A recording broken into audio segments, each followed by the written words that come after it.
Mas vamos lá.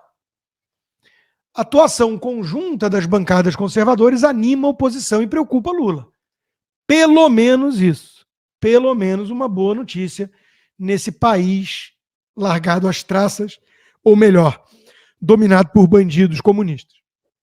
Os prejuízos colhidos pelo governo na sessão do Congresso da semana passada, na qual sofreu derrotas em série na questão dos vetos e tudo, tem alertado o Palácio do Planalto, principalmente nas pautas mais de costumes, de valores, porque ali há uma bancada mais ideológica à direita, que une agronegócio, que une a turma da bala, segurança pública, ou seja, que é bandido preso ou morto, e a turma evangélica, que não quer saber de ideologia de gênero, de aborto e por aí vai. Então, tomara que essa turma tenha descoberto seu poder. Tomara que uma ala do centrão fisiológico entenda que em certas áreas não se negocia nem pela emenda bilionária que for. Tomara. Diante dessas derrotas acachapantes do Lula, claro que eles vão trazer da cartola o Bolsonaro.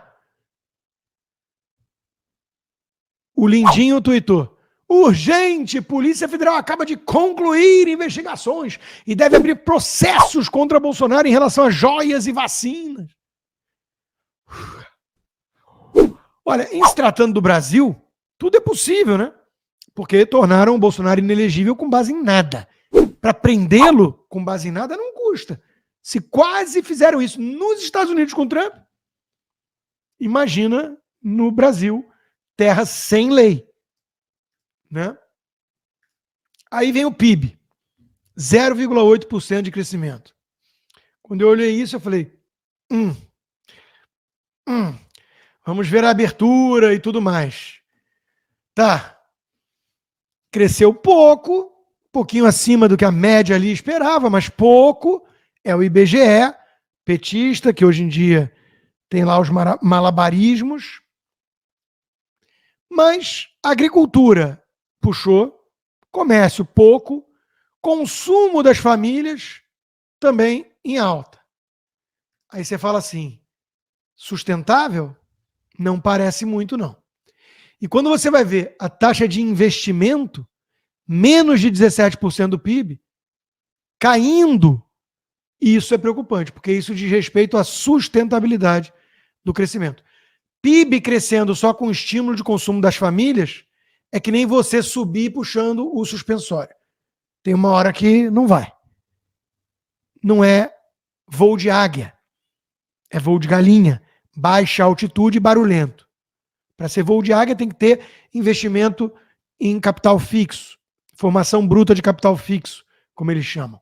E aumento de poupança. Isso não está tendo. O modelo do PT lá atrás foi estimular com o bônus demográfico que tínhamos e com o fator chinês, que puxou as commodities todas para cima, foi estimular o consumo irresponsável das cigarras. Como se não houvesse inverno à frente.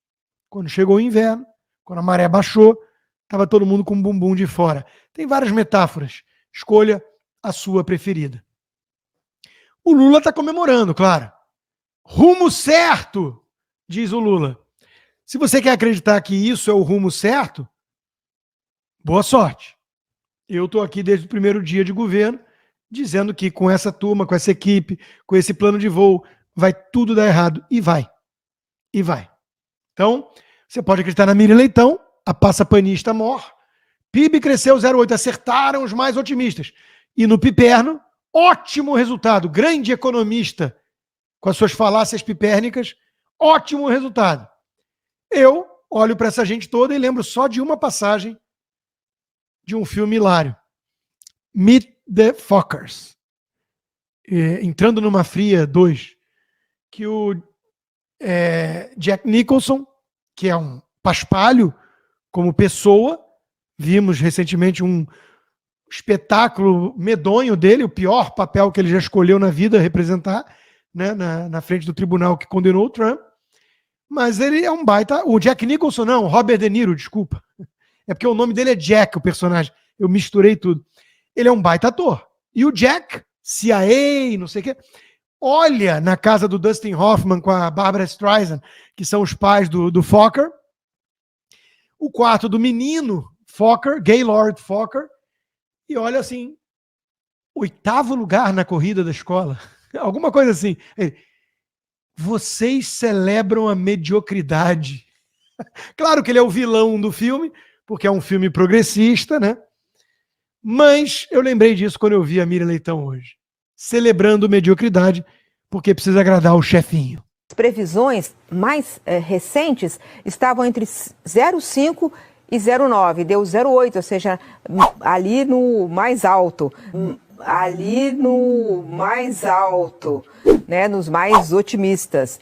Isso depois de muita revisão, porque o começo do ano, isso já está se tornando um clássico, o mercado estava muito mais pessimista e foi melhorando. Tem outros dados bons, que é o Brasil exportou mais, apesar de uma agricultura que foi menor do que no ano passado, nesse mesmo período, exportou mais e teve um saldo comercial maior. O consumo melhorou. Por que melhorou? Porque o mercado de trabalho melhorou, porque teve um aumento da renda tanto do trabalho quanto dos benefícios transferidos pelo governo. Teve também uma ajuda de mais estímulo fiscal, como eles chamam quando o governo gasta, que Ana Paula, o governo pagando aquela conta que ficou do governo passado, o governo anterior, que não pagou as dívidas judiciais, os chamados precatórios. E o governo atual pagou essa dívida velha. E isso entrou na economia como estímulo. Mas, enfim, ao fim e ao cabo, é uma boa notícia, o país cresceu bem no primeiro trimestre. Pois é. Tem uma outra coisa que eu esqueci de falar, que mostra que o primeiro trimestre foi muito bom, é que quando o salário aumenta, o desemprego cai, normalmente a inflação sobe e a inflação caiu nesse período, nos primeiros 3 meses do ano. Ai, ai, ai. Que maravilha que está a economia brasileira, né, Miriam? O Estadão vai um pouco melhor do que o Globo, que comemora esse tipo de mediocridade. Com o PIB nesse ritmo, o Brasil conseguirá algum dia atingir nível de um país desenvolvido? Precisaríamos de 30 anos para ficarmos no nível dos mais pobres das nações ricas. Composição do PIB é boa, com alta de investimento, mas nada indica que ritmo seja sustentável. E o impacto da tragédia no Rio Grande do Sul ainda está por vir. Até o Globo teve que colocar na manchete que fomos o 17º colocado no ranking, mas à frente dos Estados Unidos. Pontos para o Biden. Por que vocês acham que o Biden está empatado ou abaixo do Trump nas pesquisas? Porque é senil e o resultado econômico é medíocre. Enquanto isso, gás de cozinha fica mais caro. Entenda como isso é bom para você, diria Miriam Leitão. Enquanto isso, demissões em massa. Carrefour anuncia fechamento de 15 lojas em junho. Entenda como isso é bom, diria Miriam Leitão. E, claro, o dólar disparando e já representando R$ 5,28. Entenda como isso é bom para você que tem uma moeda cada vez valendo menos em termos relativos. Como eu sempre digo, tem que fazer remessa. Eu falo ou não falo isso? Enquanto isso, vamos para o STF, que é aquele que mais vem ferrando com o brasileiro, junto com o consórcio do PT. STF decide tornar Moro réu por causa da calúnia contra o Gemar. Vocês preferem a Renata Barreto, o Leandro Ruschel, o Paulo Figueiredo, o Alan dos Santos, o Monark, eu já vim muito antes, mas enfim, as pessoas que buscaram um refúgio e continuam denunciando a ditadura brasileira, ou vocês preferem um Moro? Patriota é ficar no Brasil e fazer que nem um Moro, que diante do sistema virou e falou: não, um sistema de saúde e de segurança e de jurídico muito bom. É um país muito bom, decente. Eu gosto muito do poder judiciário. É bom, sim. O poder judiciário é muito bom, sim. Quem disse que não? Só porque persegue inocente? Mas eu elogio o Flávio Dino. O que vocês preferem? Resistência à ditadura se faz de fora. e de dentro. Gente corajosa. Temos muitos. Temos jornalistas. A Oeste, a Gazeta do Povo toda. Temos parlamentares, o Gustavo Gayer, o Nicolas, o Marcel Van Hatten e tantos outros. Mas eles contam com o nosso apoio para falar as coisas que alguém precisa falar. O Moro virou um eunuco invertebrado inofensivo. Qual é o prêmio dele? Temos que nos orgulhar do nosso judiciário. Qual é o prêmio dele? Está lá, réu no STF, agora por calúnia ao Gilmar Mendes. Detalhe, ele falou o que ele falou do Gilmar Mendes quando ele não era senador. Por que ele está com um foro privilegiado? Sabe o que alegou a turma do STF para acatar a denúncia? Que o vídeo foi publicado quando ele já era senador, mas o vídeo não foi publicado por ele. Então, se eu falei uma coisa há milênios atrás, alguém resgatou o meu vídeo quando eu era criancinha, publica hoje e hoje eu sou senador, eu vou ser julgado por foro privilegiado. Mas vocês estão de sacanagem, né, STF? Tem limite para patetice. Vocês rasgam a Constituição todo santo dia. É impressionante. Impressionante. Enquanto isso, torrando o dinheiro do contribuinte, eufemismo para pagador de impostos, 200 mil reais com 4 seguranças no Réveillon nos Estados Unidos. Não foi em Caracas? Não foi em Havana? E dane-se a transparência. Não quer apresentar contas. Aí vem o Barroso com as suas prioridades. Modelo de negócio do ódio ameaça jogar a humanidade no abismo. Essa gente agora tem a pretensão de querer salvar o mundo. Não é mais o Brasil e a democracia. É o mundo. É claro que é um discursinho chinfrim para fazer avançar o esquerdismo. Aí, meus amigos, temos mudança no TSE. Carmen Lúcia assume citando desaforo tirânico e, como toda boa feminista, elogiando o macho alfa do recinto, o homem, o Alexandre de Moraes. Condena o algoritmo do ódio. Olha aí a sintonia com o Barroso e com o Alexandre de Moraes. Ali, meus amigos, ninguém solta a mão de ninguém. Não é só o Alexandre de Moraes o problema. São todos. São todos.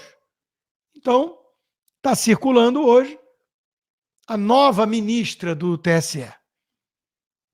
Com vocês, Carmen de Moraes. E por coisas assim que eles odeiam a liberdade das redes sociais e querem censurar todo mundo. Não pode nem mais fazer um meme. Aí vem a questão mais esdrúxula da semana também, que é Roma. Porque o Brasil não é para amadores. Isso já ficou claro também. E a turma do Supremo quer saber de tudo, inclusive de inclusão, como eu mostrei na Guerra Cultural, porque eu tinha uma imagem. As imagens, às vezes, são engolidas pelo StreamYard aqui. Eu não lembro se eu falei disso ou não. Mas tem a pauta de inclusão do STF. Eles só não ligam mesmo para a Constituição do Brasil, né? PF volta atrás e indicia a família que teria hostilizado Moraes em Roma. E nada das imagens. Temos só os quadrinhos da Globo. O delegado que indiciou agora a família ganha cargo na Europa. Será que é uma recompensa? Será que o outro delegado vai ficar na geladeira? Vai ser punido? Porque não entregou o que o Alexandre de Moraes queria? Mário Sabino resumiu bem, né? República das Bananas. E em República das Bananas vale tudo. Tudo, tudo. Aqui nos Estados Unidos eles ainda precisam de um verniz de legalidade. Está todo mundo muito assustado com a condenação do Trump, porque é perseguição política e coisa de republiqueta. Mas está tendo reação. Vamos ver. E ele vai apelar, isso vai para a Suprema Corte, e a Suprema Corte ainda não tem o domínio que tem no Brasil dos cúmplices, dos verdadeiros golpistas. Como diz o mestre Guzzo, Moraes e suas inovadoras contribuições para o direito brasileiro. no entendimento do STF, é uma autoridade dando voz de prisão. Isso é o outro caso, né?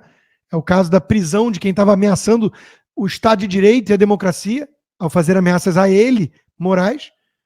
Ele vai lá, não foi a polícia que descobriu, foi ele mesmo, ele manda a PGR pedir a prisão, se considera suspeito, mas não retira a prisão. É o impedimento seletivo. Com a mesma indiferença chapada de muitos alemães diante dos campos de concentração, a sociedade brasileira aceita hoje o estado de coma moral dos primeiros escalões do poder público. Não é um exagero, não é uma figura de linguagem e não é uma comparação absurda. Começa assim, uma anestesia geral, aos poucos a coisa vai escalando até o dia que acordamos num regime como nazista ou como comunista, que são primos irmãos. Aí vai a Globo News, também chamada de Globolixo ou Lula News. Temos um movimento ascendente com pressão social muito forte de orientação da extrema-direita, com fortes nuances fascistas, blá, blá, blá. Há uma espécie de anemia da sociedade democrática, diz o senador saltitante Rodolfo Rodrigues, para um psolista, que é o Otávio Guedes na Globo News, que é assessoria de imprensa dos comunistas. Tudo para eles é isso. Ameaça fascista justifica a tirania. Vamos virar a Venezuela, vamos destruir a democracia em nome de salvá-la.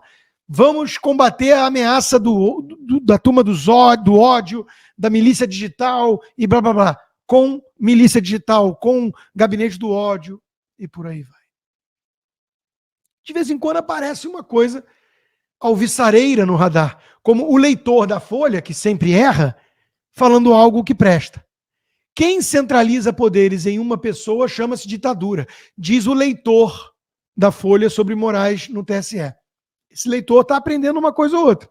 A gente até pensa que o leitor da Folha, por ser petista, como a gente sabe, porque o leitor da Folha é a Folha, escolhe o leitor que quer para falar o que quer, por meio de terceiros, da entidade abstrata do leitor. O leitor da Folha talvez esteja preocupado com a concentração de poder no Supremo, porque nem todos ali são petistas. Ah, tem os MDBistas, os psolistas e o centrão fisiológico. E eles também têm muito poder. Então é a mesma configuração da aliança instável política. O Lula junto com os tucanos, isso também é replicado no Supremo. E talvez a Folha esteja preocupada com a turma tucana do Supremo, que pode sempre puxar o tapete dos companheiros petistas. E como a turma aprende rápido, essa placa aqui mostra que o brasileiro entendeu como é que funciona a coisa. Atenção, da cerca para dentro, agimos igual ao STF. Acusamos, julgamos e executamos a pena. Cuidado com os trespasses. Para vocês eu trago hoje um outro corte interessantíssimo. Toca Guilherme Boulos, que também é colunista da Folha, escreveu na Folha: agora o Reinaldo, que era o Rottweiler, o pudo do Temer. Uma ova. Pudo era você. Você é um pudo do PT. Você ajudou a derrubar a Dilma. É por isso que você está infeliz. Porque as manifestações violentas que você apoiou em 2013 ajudaram a fraturar a base de apoio a Dilma. Seu cretino. Você não sabe nada, rapaz. Você não estuda nada. Você é só um filhinho de papai que ganhou um brinquedinho novo. Antes você tem Atari, agora você tem o MTST. O MTST é o seu Atari, cara. Você entendeu o ponto qual que é? Você fazia xixi na sala, continua fazendo xixi nas instituições. Você é um bosta. Atacando gente do povo. Você não é povo. Você não é povo. Você nunca passou necessidade nenhuma. Você não sabe nada. Você não sabe nada da vida dos policiais. Você não sabe nada da vida do soldado que mora na periferia. Você não sabe nada dos caras que ficam fugindo do PCC, que tem que trocar o uniforme pra não morrer. Tem que esconder o uniforme. Você é um protegido, um burguesote ridículo. É isso que você é.